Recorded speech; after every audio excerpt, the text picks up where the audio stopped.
Nous sommes toujours dans cette même petite ville, sur la rive gauche du Mississippi, à l'époque des derniers esclaves noirs. Le petit Tom Sawyer a 2 raisons d'être malheureux. Première raison, caché dans un coin du cimetière avec son ami Huck, il a assisté à l'assassinat du docteur Robinson par Joe l'Indien, lequel a profité de l'ivresse de Muff Potter, le menuisier du pays, pour lui faire croire qu'il est l'auteur du crime. Par peur du redoutable Joe l'Indien, Tom et Huck ont décidé de garder le silence. Muff Potter a donc été arrêté, mais Tom, plein de remords, rend souvent visite à ce vieil ivrogne dans sa prison et lui apporte tous les médicaments alcoolisés qu'il peut trouver chez Tante Polly. Deuxième motif de chagrin, Tom est amoureux de Becky, sa petite camarade de classe. Mais il a été maladroit avec elle et elle l'a humilié. Après avoir ruminé sa douleur, il a décidé de prendre sa revanche et de partir pour de grandes aventures. Son ami Huck sera son fidèle lieutenant.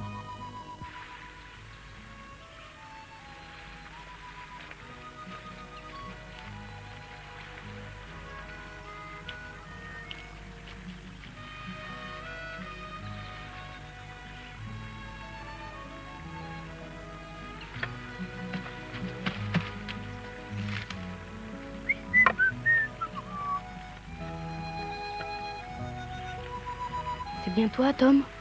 Imbécile, je suis le vengeur des 7 mers. Et toi, qui es-tu? J'ai oublié. Quelque chose de rouge? Mon Dieu, c'est pourtant simple. Tu es Huck Finn, les mains rouges. Et le mot de passe, tu l'as aussi oublié? Non, c'est 100.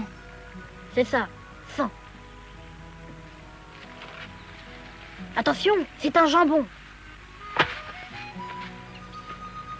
Et ça, c'est une barque de lard. Au milieu du fleuve, il y avait une île tout en longueur qu'on appelait l'île Jackson. Luffy, droit dans le vent! Hey, capitaine! Tu sais, capitaine, pirate, c'est le dernier des métiers. C'est moi qui te le dis. Mais ça rapporte. Ça rapporte quoi? Des caisses pleines d'or, d'argent, de diamants et de perles. Et que sais-je? Des tas de filles. Tu verras, Becky Thatcher va être surprise. Vers 2 heures du matin, le radeau s'échoua sur un banc de sable à 200 mètres de la pointe de l'île.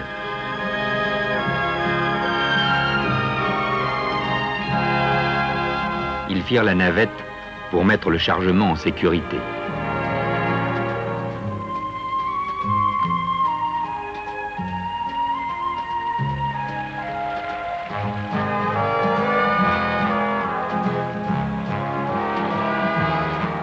C'était cet endroit inhabité que Tom avait choisi pour commencer son existence d'aventurier.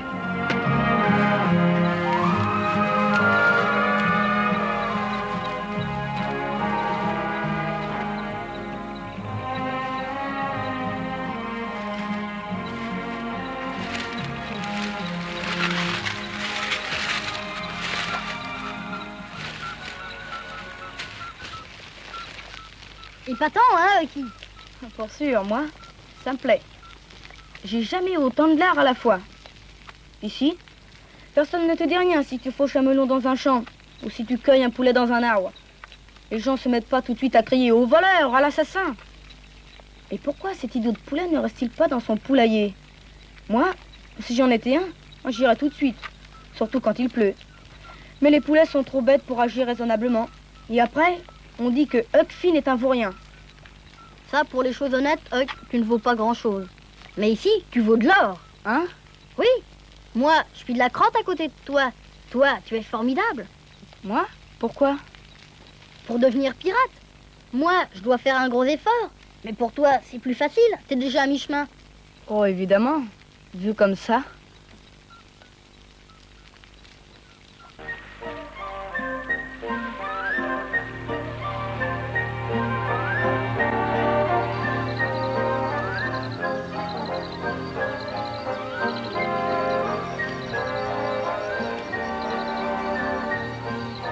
Pour la première fois, Tom vécut ce miracle quotidien qu'est le réveil de la nature, et il éprouva une émotion mystérieuse.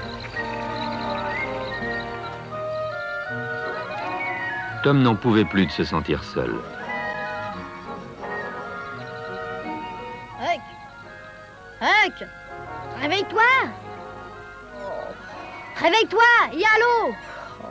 On est sur l'île Jackson. Réveille-toi, allez. Allez, viens. Allô maintenant.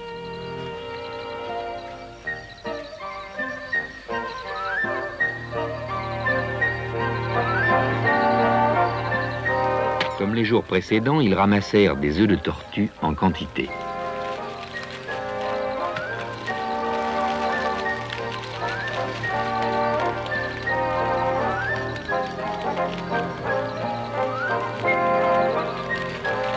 Tu vois, d'abord les œufs et puis le poisson. Et s'il y en a pas assez, j'irai en pêcher d'autres.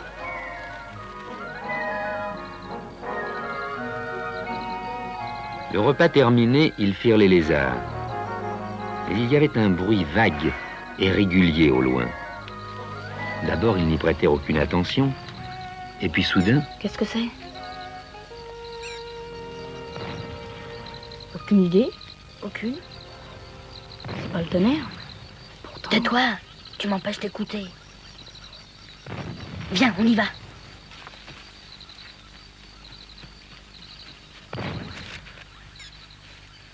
un peu en aval du village, il y avait un petit transbordeur à vapeur.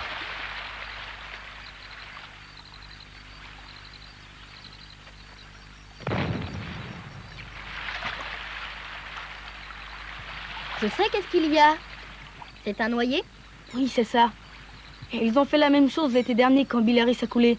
Ils ont tiré un coup de canon à la surface de l'eau pour faire remonter le corps. Il y a des gens en plus qui prennent du pain. Du bon pain de chez le boulanger. Or, cette colle faite avec du maïs. Ils mettent du mercure dedans et le font flotter à la surface de l'eau. Le pain s'arrête à l'endroit exact où se trouve le noyé. Nom d'une pipe, j'aimerais bien me trouver de l'autre côté. Moi aussi, je donnerais gros pour savoir qui c'est. Qui? Tu sais qui? Mais bien sûr que je sais qui il cherche. C'est nous? Mais non. Mais si! Oh ben ça alors. Comme tu dis, ben ça alors. On les regrettait, on les pleurait, on versait des larmes. Becky avait sûrement des remords. Trop tard et tant pis pour elle.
Tom se cacha dans le canot accroché aux vapeurs et qui ne transportait jamais personne à part le capitaine.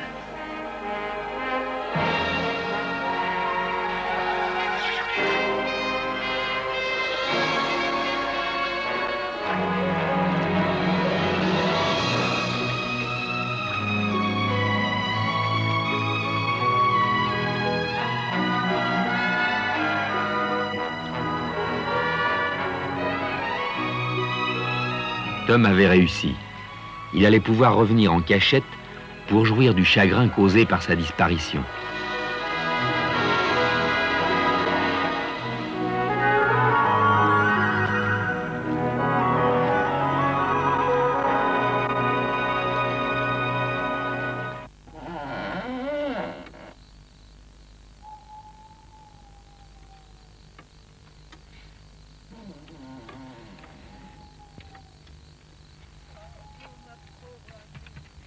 Quel malheur.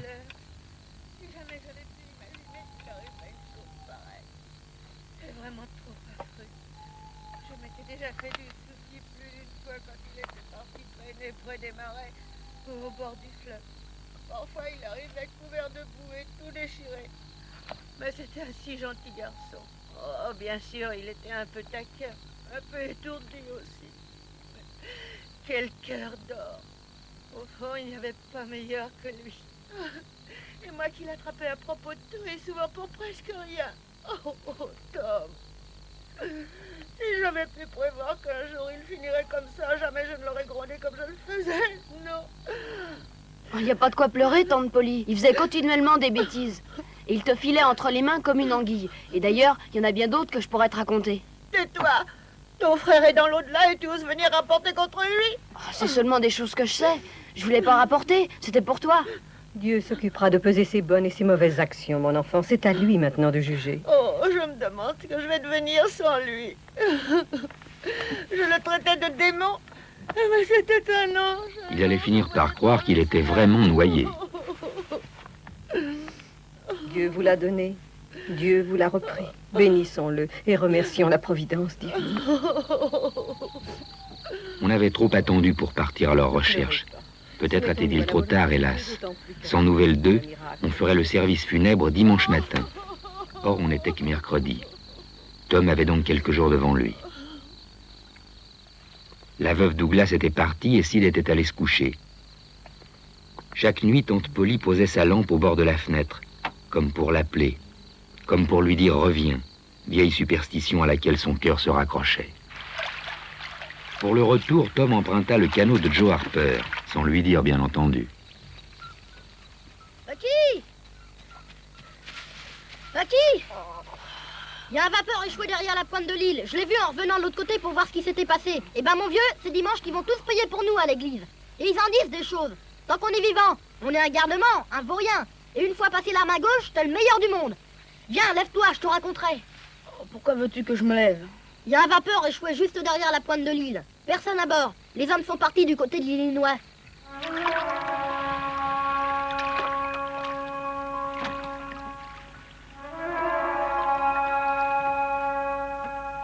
Tiens, amarre la barque.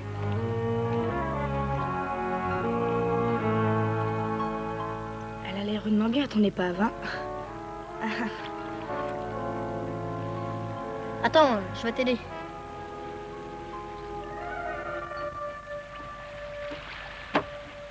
Oh! Qu'est-ce que t'as?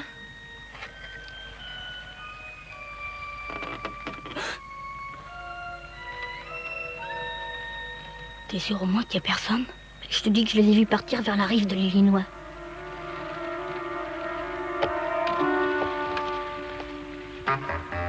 Il est pas mal ce chapeau. Je l'aurais bien pris pour moi.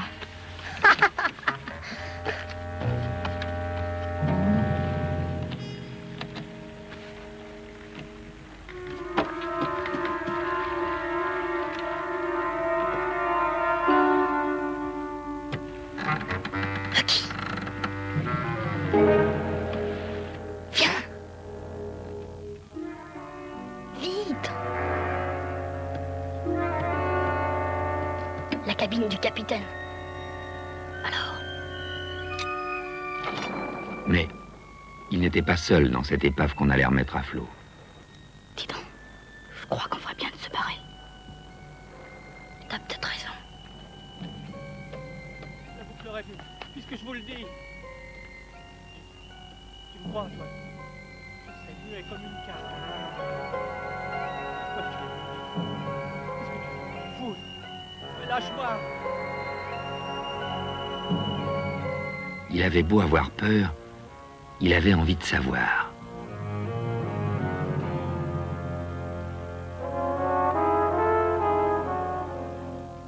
Salaud. Fumier. Ordure. Tu dois tirer comme un lapin. M'énerve pas où j'appuie sur la gâchette. Windy, je dirai pas un mot, je te le jure. Mais laisse-moi filer. Écoute, tu auras tout ce que je possède, je la bouclerai. Forcément, t'as boucleras. Parce que t'auras une balle dans la capoche. Windy, je t'en prie. Non, mais regarde-moi chialer. Dire qu'il nous aura descendu. Froidement. Si on n'a pas été plus rapide que lui. Range ton feu, Wendy. Joe l'Indien. C'était Joe l'Indien. Tu veux rire? Mais c'est toi qui m'avais dit de le descendre. Je veux pas qu'il soit tué. J'ai mes raisons. Merci, merci, Joe. T'es vraiment chic. Il n'y a pas plus honnête que toi au monde. Jamais je n'oublierai ce que tu as fait là. Jamais, tu entends. Allez, viens.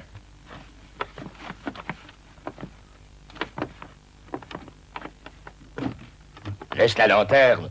Pas la peine de se faire remarquer. Tom s'était caché dans la première cabine venue. Mauvaise idée. Lève la lampe, bon Dieu, je trouve pas la poignée. Ainsi, Joe l'Indien était là, avec son ami Windy, en train de régler son compte à un troisième coquin, Jim Turner. Ferme la porte. Des bruits, des voix, la lueur de la lanterne. Voilà tout ce que Tom vit et entendit. Et en plus, l'orage qui éclata enfin.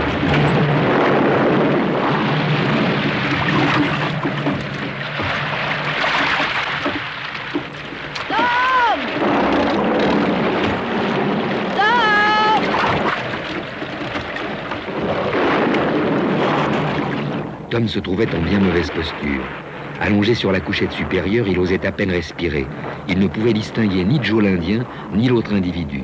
Mais il sentait leur haleine en pestant le whisky et voyait danser sur le plafond le reflet de leur lanterne. Non, c'est moi qui commande ici. Tu descendras pas, Jim Turner. Je t'ai connu plus dur que ça, Joe l'Indien. Ouais. Quelquefois, vaut mieux sans bruit. Mais personne m'aura entendu tirer. Tu verras.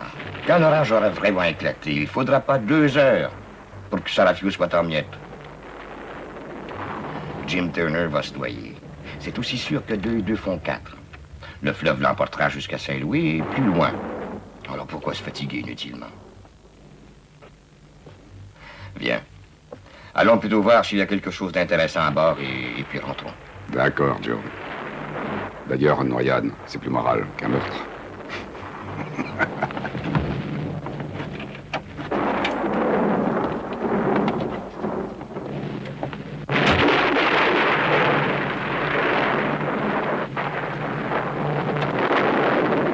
Mais à peine avait-il surmonté sa peur qu'une peur nouvelle s'empara de lui.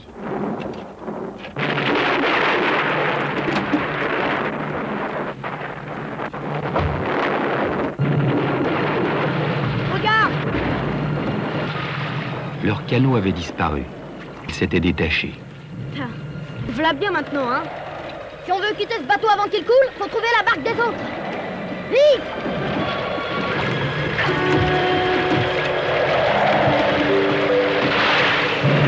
Tom et Huck faillirent tout lâcher.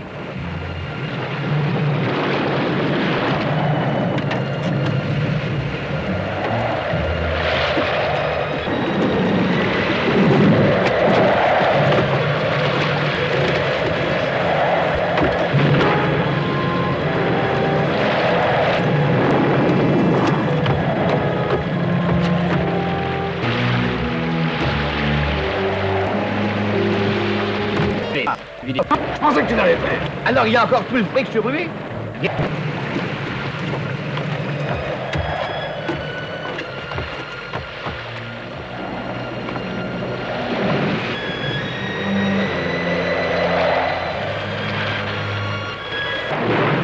Dépêchons-nous. Allez, viens.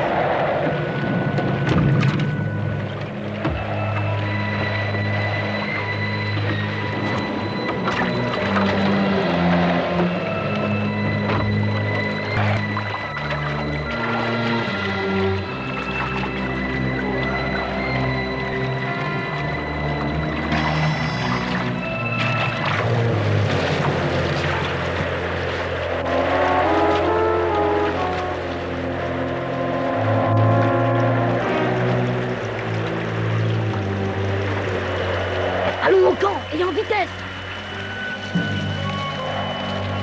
L'idée d'abandonner leur butin ne les effleura même pas.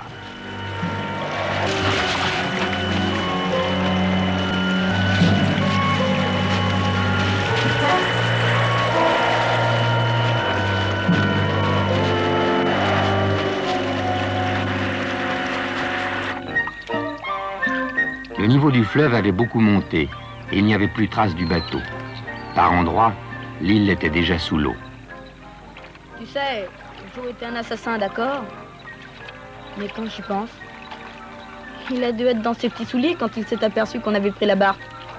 Alors qu'il est, ils doivent être noyés. J'y ai pensé, moi aussi. Mais qui sait si un jour nous ne les verrons pas revenir? Ce n'est pas sûr qu'ils soient noyés. Un sale tour qu'on leur a joué là. Dimanche, on retourne au village? Mais leur remords, bien entendu, ne dura guère.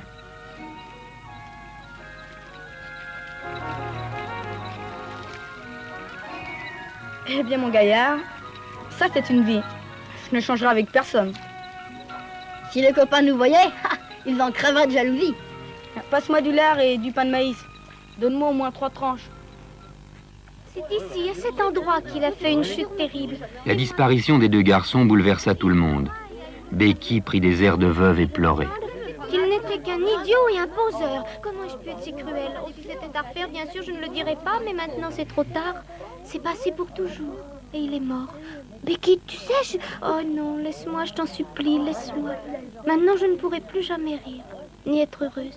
Je me trouvais précisément là où je suis actuellement. Et lui, il se trouvait là, à l'endroit où tu es. Et j'ai remarqué qu'il souriait. Comme ça. Et en même temps, j'ai senti un grand frisson dans le dos. Évidemment, j'ai pas songé une minute qu'il allait bientôt se noyer. Une fois, il m'a battu. Il avait des poings comme de l'acier. Bah, moi aussi. Un jour, Tom m'a flanqué une volée. En 2 On ne minutes... parlait plus que de lui. C'est à qui il l'avait vu le dernier. C'est à qui avait été son meilleur ami. Moi, j'étais copain avec lui. Une fois, il m'a emmené à la pêche. Oh, et moi, j'ai volé des cerises avec lui. Oh, si, bien mieux que toi.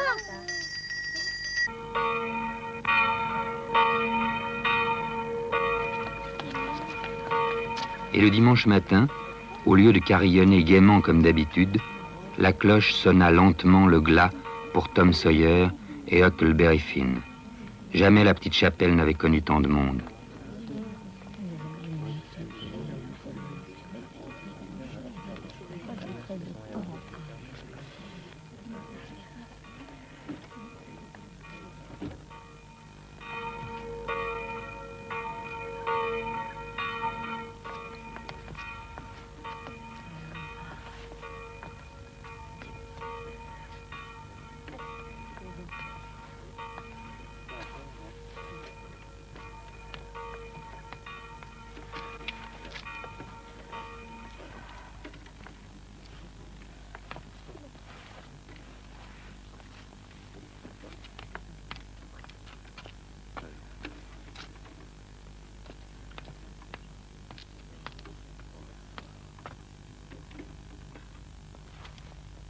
Mes très chers frères, sans doute serez-vous étonnés du thème que j'ai choisi pour mon homélie. Becky avait longtemps médité sur la façon qu'elle aurait de porter le deuil. Étant donné le caractère secret de son union avec le défunt, c'était un problème délicat. Elle l'avait résolu en tenant un petit mouchoir de dentelle noire. Ainsi, elle était veuve, mais pas trop, juste ce qu'il fallait. Ne sont que 2 enfants innocents, purs et sans tache. Tout au moins à nos yeux, il serait... Il fit avec tant d'émotion l'éloge des disparus que bien des yeux se mouillèrent de larmes. Il les décrivit comme 2 anges du ciel, et chacun se reprochait en silence de les avoir toujours pris pour 2 petits coquins. L'oreille à la porte, ils avaient écouté leur propre oraison funèbre. Ils sont en réalité plus vivants que jamais.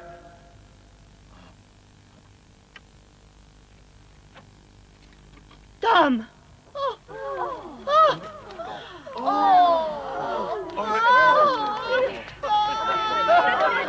Oh, mon petit. Tu m'as fait peur. Oui. Oh. C'est pas juste. Il s'est noyé lui aussi, comme moi. Mon Dieu.